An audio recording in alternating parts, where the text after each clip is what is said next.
Good morning दोस्तों, मैं A K. Tiwari. आज हम पढ़ेंगे क्लास 10 मैथ एनसीईआरटी। चैप्टर है 9 हाइट एंड डिस्टेंस और इसका एक्सरसाइज है 9.1। 9.1 का मैं क्वेश्चन नंबर 3 तक पिछले वीडियो में बता चुका हूँ। आज हम बताएंगे question number 4, question number 5, question number 6 और क्वेश्चन नंबर 7। तो क्वेश्चन नंबर 4 देखते हैं। The angle of elevation of the top of a tower from a point on the ground, which is 30 meter away from the foot of the tower, is 30 degree. Find the height of the tower. ये बहुत ही आसान सवाल है। अब इसका solution देखते हैं। मान लेते हैं कि BC एक टावर है। इसके फुट से 30 मीटर दूर ये पॉइंट है जहाँ से इसका एंगल ऑफ एलिवेशन क्या है, 30 डिग्री है। तो इसमें मुझे एक एंगल ये पता है और ये बेस जो है 30 मीटर ये पता है और हाइट निकालना है। तो ये हो गया परपेंडिकुलर, ये हो गया बेस। इस परपेंडिकुलर और बेस में रिलेशन मुझे किस में मिलता है, tan में मिलता है। तो हम tan 30 डिग्री का उपयोग करेंगे तो मुझे हाइट मिल जाएगा। गिवन AB बराबर 30 मीटर एंड एंगल BAC बराबर 30 degree. Let height of tower is BC बराबर h मीटर। हम इसके मान लेते हैं हाइट कितना है, h मीटर है। ठीक है। तो now in a right triangle ABC we have tan 30 degree बराबर BC यानी परपेंडिकुलर बाय बेस BC बटा AB यानी 1/tan 30 का वैल्यू हो जाएगा 1/√3 बराबर h बटा 30। तो 30 को हम इधर ट्रांसफ़र कर लेंगे तो 30/√3 बराबर h मुझे मिल जाएगा, या h बराबर 30/√3 हो गया। अब मैं 30 को लिख सकता हूँ 3 × 10 और 3 जो है √3 से √3 बार में कट जाएगा। तो मुझे h बराबर क्या मिला, tan√3 मीटर। यही हाइट हो गया इस टावर का। अब क्वेश्चन नंबर 5 देखते हैं। A kite is flying at a height of 60 metre. कहता है एक काइट है जो कि फ्लाई कर रहा है 60 मीटर ऊंचाई पे। मान लेते हैं ये पॉइंट R है, ठीक है। और above the ground the string attached to the kite is temporarily tied to a point on a ground. कहता है ये जो काइट है इसका स्ट्रिंग जो है ग्राउंड के एक पॉइंट से बांध दिया गया है, ठीक है, जो कि P पॉइंट मैंने लिया है। The inclination of the string with the ground is 60 degree. कहता है ये जो रस्सी है ग्राउंड के साथ 60 डिग्री एंगल बनाता है। Find the length of the string. तो मुझे इस स्ट्रिंग का लेंथ पता करना है। Assuming that there is no slack in the string. हम मान लेते हैं कि ये जो स्ट्रिंग है एकदम स्ट्रेट है, इसमें कोई ढीलापन नहीं है, ठीक है। तो इसमें दोस्तों हमें हाइट पता है यानी RQ, ओके। और ये जो स्ट्रिंग है काइट से जो बंधी हुई है उसका लेंथ हम मान लेते हैं x है, हमें x निकालना है। तो परपेंडिकुलर और हाइपोटेनस में रिलेशन किस में मिलता है, साइन में मिलता है। तो और ये 60 डिग्री दिया हुआ है, साइन 60 का उपयोग हम करेंगे और हम फिर आगे बढ़ेंगे तो मुझे आंसर मिल जाएगा, x का वैल्यू मिल जाएगा। हियर गिवन QR बराबर height of kite is equal to 60 metre. Angle QPR बराबर 60 degree. Let length of string is PR। मान लेते हैं कि ये PR क्या है, स्ट्रिंग है और इसका लेंथ x मीटर मान लिया मैंने, ठीक है। अब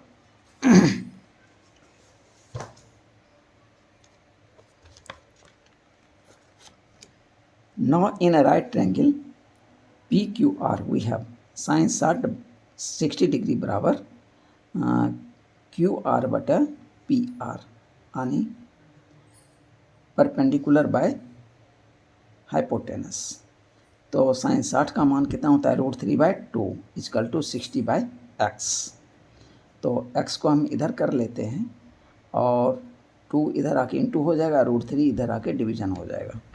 तो x बराबर मुझे मिल जाएगा 60 क्रॉस 2 डिवाइडेड बाय √3। तो x बराबर, अब देखिए √3 से 60 कट जाएगा 20 √3 से। तो यदि आपको ऐसे नहीं आता है तो हम इसके 3 के मल्टीपुल में तोड़ देते हैं। तो 3 क्रॉस 20 ये हो गया 60 क्रॉस ये 2 बटा √3। अब √3 इंटू √3 3 होता है, तो 3 जो है √3 से कट जाएगा। तो अब 20 क्रॉस 2 कितना हो गया, 40 √3। तो x बराबर 40 √3 मीटर, ये मेरा आंसर हो गया। Hence length of string be 40 √3 metre, ये आंसर हो गया। अब क्वेश्चन नंबर 6। क्वेश्चन नंबर 6 कहता है a 1.5 metre tall boy is standing at some distance from a 30 metre tall building. कहता है 30 मीटर एक ऊंचा बिल्डिंग है, इससे कुछ दूरी पे एक 1.5 मीटर लंबा लड़का खड़ा है। ठीक है। दी angle of elevation from his eyes. अब जो है यहाँ पे एंगल ऑफ एलिवेशन, ये लड़का मान लेते हैं AE लड़का है, यहाँ से angle of elevation from his eyes to the top of building increases from 30 degree to 60 degree as he walks towards the building। अब कहता है जिस पोजीशन पे वो खड़ा था वहाँ से बिल्डिंग की जो टॉप पोजीशन है उसका एंगल ऑफ एलिवेशन क्या है, 30 डिग्री है। ठीक। अब कहता है ये कुछ डिस्टेंस वॉक किया बिल्डिंग की तरफ, मान लेते हैं वो डिस्टेंस x इसने वॉक किया और ये पहुँच गया G पॉइंट पे। अब कहता है G पॉइंट पे से वो फिर देखता है बिल्डिंग का टॉप, तो यहाँ पे वो पाता है कि एंगल ऑफ एलिवेशन कितना है, 60 डिग्री है। ठीक है। तो कहता है find the distance he walk towards the building. तो हमें ये निकालना है A से जो G टहल के आया है लड़का, ये कितना डिस्टेंस है, यानी A से G डिस्टेंस मुझे निकालना है। तो दोस्तों इसमें एक क्वेश्चन नंबर 6 का मैं सवाल स्टार्टिंग और लास्ट का वर्ड लिख देता हूँ, बीच में डैश डैश कर देता हूँ और क्वेश्चन मैं आपको बुक से दिखा दिया। तो देखते हैं लेट BD, मान लेते हैं BD equal to 30 metre tall building है, 30 मीटर लंबा बिल्डिंग है। AE 1.5 मीटर टॉल बॉय है। ठीक है। ये AE 1.5 मीटर टॉल बॉय है। ठीक है। AG बराबर x, A से G जो टहल के लड़का आया है इसको x मीटर ले लेते हैं, is the distance walked by boy. Given angle CFD, angle CFD बराबर 60 डिग्री एंड एंगल CED बराबर 30 degree. Now in a right triangle. अब देखिए दोस्तों इसमें से मुझे थोड़ा सा घटाना बढ़ाना पड़ेगा। देखिए वो कैसे, ये बिल्डिंग की हाइट है 30 मीटर और लड़के की हाइट है 1.5 मीटर और ये वॉक कर रहा है बिल्डिंग की तरफ। तो इस हाइट से हम ट्रायंगल फॉर्म करेंगे। ठीक है। देखिए अब देखिए ये राइट एंगल ट्रायंगल बन रहा है, ऐसे ऐसे ऐसे और ऐसे ऐसे ऐसे, 2 राइट एंगल ट्रायंगल बन रहा है। ओके। तो मैं चूँकि राइट एंगल ट्रायंगल का उपयोग करूँगा तो इसीलिए यहाँ से देखिए ये डिस्टेंस दिया है कितना, 30 मीटर हाइट हो गई बिल्डिंग की और 1.5 मीटर लड़का है, तो बी से सी 1.5 मीटर हो जाएगा, इसलिए कि ये पैरेलल और ये ग्राउंड का पैरेलल, उसका आंख जाएगा। ओके, अब 30 में से 1.5 मीटर कट कर देंगे तो ट्रायंगल का जो ये पोर्शन है सी डी यानी जो परपेंडिकुलर होगा वो मुझे मिल जाएगा। तो 30 में से 1 पॉइंट माइनस कर देंगे तो 28.5 मीटर सी डी मुझे मिल जाएगा। ठीक है, अब ये जो रिमेनिंग डिस्टेंस है यानी एफ से सी जो कि बिल्डिंग की तरफ बचा हुआ है वो मान लेते हैं वाई डिस्टेंस है। ठीक है, और ये जो चल के आया वो एक्स है, तो यहाँ ई एफ भी एक्स हो जाएगा, ये एक्स है तो ये भी एक्स हो जाएगा,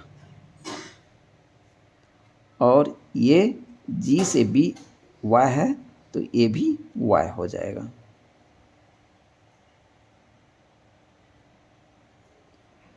ठीक है, तो अब हम एक ट्रायंगल ये छोटा वाला यूज करेंगे और एक ट्रायंगल ये बड़ा वाला यूज करके हम रिलेशन निकाल लेंगे। Now in right triangle F C D, right triangle देखिए कौन सा बन रहा है, एफ सी डी, यानी ये छोटा बड़ा ट्रायंगल में वी हैव tan 60 डिग्री, तो tan ये परपेंडिकुलर है और ये बेस है, तो इस tan में मिलेगा रिलेशन tan 60 डिग्री बराबर डी सी यानी perpendicular by base D C बटा एफ सी। ठीक है, तो tan 60 का मान होता है √3। अब डी सी बराबर कितना मैंने निकाला 28.5, 28.5 बाई वाई। अब y को हम इधर ट्रांसफ़र कर लेते हैं तो y बराबर क्या हो जाएगा 28.5 बाई √3, ये इक्वेशन 1 मिल गया। अब हम ये बड़ा वाला ट्रायंगल यूज करते हैं।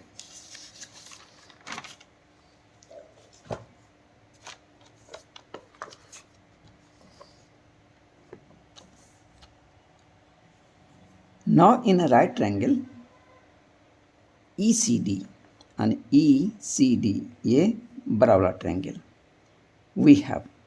अब इसमें भी चूँकि ये परपेंडिकुलर मुझे पता है और मुझे ये बेस का ये पोर्शन मुझे निकालने हैं, तो ये टोटल बेस हम इसमें इंगेज करेंगे। तो tan 30 डिग्री बराबर क्या हो जाएगा सी डी अपॉन सी ई या ई सी, दोनों से कुछ भी लिख सकते हैं। तो tan 30 डिग्री बराबर हो जाएगा सी डी अपॉन, मैं इसको लिख सकता हूँ E F plus F C, E F plus F सी।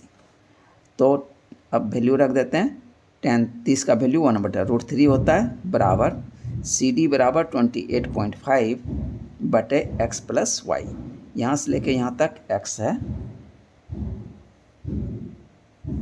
और ये y है। चूँकि ये y लिया हूँ तो ये इसलिए ये भी y हो जाएगा। अब x प्लस वाई को इधर कर लेते हैं और √3 को इधर कर देते हैं, तो x प्लस वाई बराबर 28.5 क्रॉस √3, ये इक्वेशन 2 हो गया। अब इक्वेशन 1 एंड 2 से, from equation 1 and 2 we get, पहला इक्वेशन क्या था y बराबर 28.5 बटा √3, ये इक्वेशन 1 है, और एंड x प्लस वाई बराबर 28.5 √3, ये इक्वेशन 2 है। अब इसमें y का वैल्यू पुट कर देते हैं तो x का वैल्यू मुझे मिल जाएगा, इसलिए x प्लस 28.5 बटा √3, y का वैल्यू मैंने यहाँ पुट कर दिया बराबर 28.5 √3 बाय पुटिंग y फ्रॉम 1। ठीक है, तो x बराबर क्या हो जाएगा, इस पोर्शन को हम इधर लाएंगे तो क्या हो जाएगा माइनस हो जाएगा, और माइनस लाएंगे इसमें से कर देंगे। ठीक है, तो 28.5 √3, चूँकि माइनस 28.5 √3 अब माइनस है 28.5 बटा √3, तो नीचे एलसीएम √3 हो जाएगा और ये √3 इसमें क्या हो जाएगा इन 2 हो जाएगा। 28.5 √3 इंटू √3 माइनस 28.5, ठीक है। और टोटल बटे ये √3 तो है ही, इसलिए x बराबर कितना हो गया। अब इसमें से देखिए 28.5 जो है कॉमन आ जाएगा, √3 इंटू √3 कितना हो जाएगा 3 माइनस यहाँ क्या बच जाएगा 1 बच जाएगा, तो 3 माइनस 1 टोटल बटे √3, इसलिए x बराबर 28.5 क्रॉस 3 में से 1 चला जाएगा 2 बटे √3। अब √3 से देखिए ये कटने वाला है, तो इसलिए x बराबर 28.5 था, तो पॉइंट इसके हटाएंगे तो 285 डिवाइडेड बाय 10 क्रॉस √3 बटा √3, नीचे √3 था तो √3 बटा √3 से रेशनलाइज कर दिया और 2 बटे ये √3 लिख दिया, ठीक है। अब √3 इंटू √3 नीचे 3 आ गया, तो 3 से 285 देखिए कटेगा, तो 9 3 जा 27, अब 5 3 जा 15, तो 95 से कट गया। अब बच गया है 10 और इधर 2 है, 2 से 10 कट जाएगा 5 बार में, और 5 से 95 कट जाएगा 19 बार में, तो क्या बच गया ऊपर में 19 √3 और नीचे सारा कट ही गया, तो मेरा आंसर आ गया 19 √3 मीटर। तो x बराबर मुझे ये निकला, हैंस बॉय वॉकड 19 √3 मीटर। तो इस तरह से लड़का जो है A से G जो x मीटर मैंने लिया था वो 19 √3 मीटर निकला। तो यही मेरा आंसर हो गया। अब क्वेश्चन नंबर 7 देखते हैं।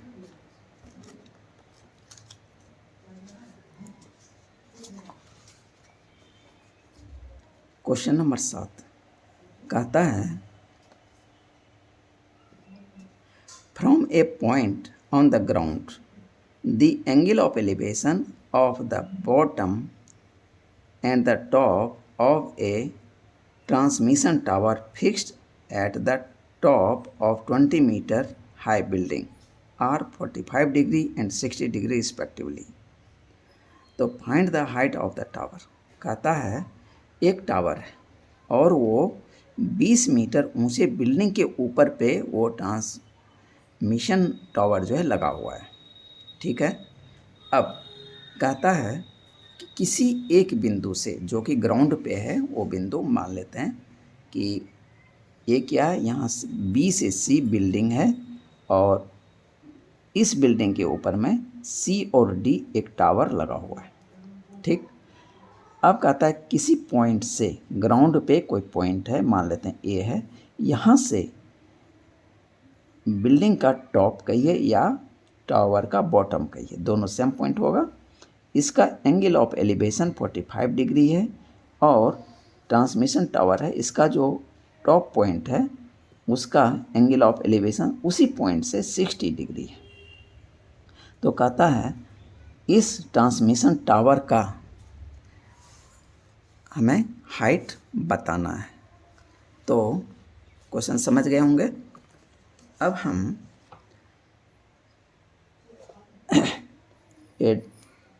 फिगर पक्का ड्रॉ कीजिएगा ताकि आपको सॉल्व करने में बहुत इजी हो जाएगा।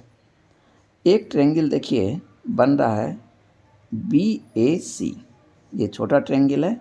उसके बाद एक ट्रायंगल बन रहा है BAD, ये बड़ा ट्रायंगल, ठीक। तो इसमें ये जो AB है ये दोनों ट्रायंगल के लिए देखिए कॉमन है, मतलब छोटे ट्रायंगल के लिए भी ये बेस का काम कर रहा है और बड़े ट्रायंगल के लिए भी ये जो है बेस का काम कर रहा है, तो इसीलिए इसको इन्वॉल्व हम करेंगे, ठीक है। तो हम मान लेते हैं ये जो A से B है ये x मीटर है, ठीक। अब let BC equal to B से C 20 metre is a building, 20 metre ऊंचाई का ये बिल्डिंग है। CD बराबर H metre is a transmission tower, H metre ये क्या है, ट्रांसमिशन टावर है। Angle BAC is equal to 45 degree ये गिवन है, और एंगल BAD 60 डिग्री ये भी गिवन है। AB बराबर x मीटर से मतलब मान लिया। Now in right triangle ABC इस छोटे ट्रायंगल में देखते हैं हमें क्या रिलेशन मिल रहा है। वी हैव, अब ये बेस है और ये परपेंडिकुलर हो जाएगा इस ट्रायंगल के लिए, तो हमें परपेंडिकुलर बाय बेस ये tan 45 में हमें मिल जाएगा। तो आप कॉट से भी इसका निकाल सकते हैं, तो उसमें ये उल्टा हो जाएगा, तो दोनों से सेम ही वैल्यू आएगा। तो हम tan 45 बराबर BC यानी परपेंडिकुलर बाय बेस यानी BC बटा AB। tan 45 का वैल्यू होता है 1 इजकल टू 20 बटा x। तो x बराबर ये मुझे क्या मिल गया, 20 मीटर मिल गया, बराबर AB, ये इक्वेशन 1 हो गया। ठीक है। Now in right triangle ABD, अब ABD ये बड़ा वाला ट्रायंगल में देखते हैं। वी हैव, अब इसमें भी चूँकि ये परपेंडिकुलर का काम करेगा और ये बेस होगा, तो हमको tan से निकालना पड़ेगा। तो tan 60 डिग्री बराबर क्या हो जाएगा, ये टोटल डिस्टेंस यानी हाइट BD बटा AB। तो हम BD को लिख सकते हैं BC प्लस CD। तो tan 60 डिग्री बराबर BC plus CD divided by AB। √3 tan 60 का मान √3 होता है। √3 इजकल टू BC बराबर 20 मीटर ये दिया हुआ है, प्लस H बटा AB ये जो कि x लिया है, ये इक्वेशन 2 मिल गया। आप यहाँ AB के बदले x भी लिख सकते हैं। अब by putting the value AB बराबर x is equal to 20 metre from equation 1 in 2 we get, अब चूँकि हमको x का वैल्यू 20 मीटर बराबर AB मुझे मिला हुआ है, हम इस वैल्यू को 2 में पुट कर देते हैं। तो देखते हैं क्या मुझे मिलता है, √3 इजकल टू 20 प्लस h बटा AB के बदले हम 20 यहाँ पुट कर दिया। तो 20 को हम इधर ले आएंगे तो 20 √3 बराबर 20 √3, और इस 20 को इधर ले आएंगे तो -20 बराबर h। देखिए ये है 20 √3, ये -20, तो 20 कॉमन आ गया, तो √3 - 1 बराबर h। तो h बराबर 20 √3 - 1 मीटर, ये मेरा आंसर निकल आया। तो दोस्तों आज हम क्वेश्चन नंबर 7 तक बताए हैं। क्वेश्चन नंबर 8 से आगे अब अगले वीडियो में बताएंगे। थैंक यू दोस्तों।